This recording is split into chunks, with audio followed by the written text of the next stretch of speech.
Welcome back to Rick's Reflections, where we take a look at the upcoming Sunday Gospel reading and see how it applies to our lives today.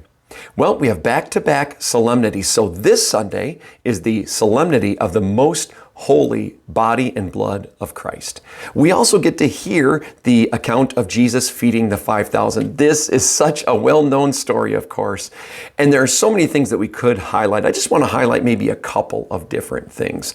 Number one, the apostles, as it was getting late in the day, they just kind of said, Jesus, let's dismiss the crowds so people can go and eat.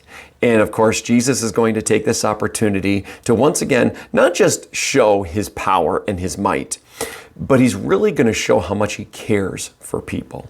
He's going to feed them all. Now, it says 5,000 men. That doesn't take into account how many women and children were there. It could be up to 15,000. We don't know the exact amount of total people, but we do know there were 5,000 men. And so what does Jesus do? Of course, he takes the couple loaves, couple fish, and he makes enough to feed everyone. But here's the key too. Everybody's filled. Everybody is satisfied, it says.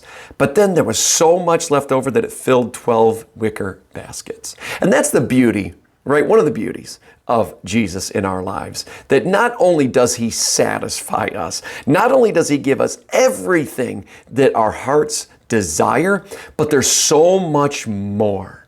There's so much left over that we couldn't even consume it all.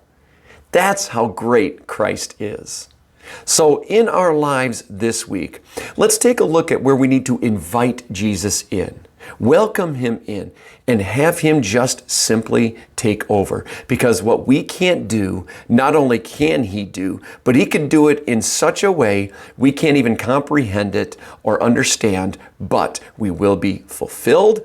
And not just fulfilled, but there will be so much more in our lives. We will be so blessed to have Christ feeding us in our lives. There's so much more left over, so many things we're not even thinking of, so many experiences we're going to have. And if we invite Christ in, not only will he fulfill us, but he will give us more than we could ever possibly imagine. Thank you so much for joining us. We look forward to seeing you next time on Rick's Reflections.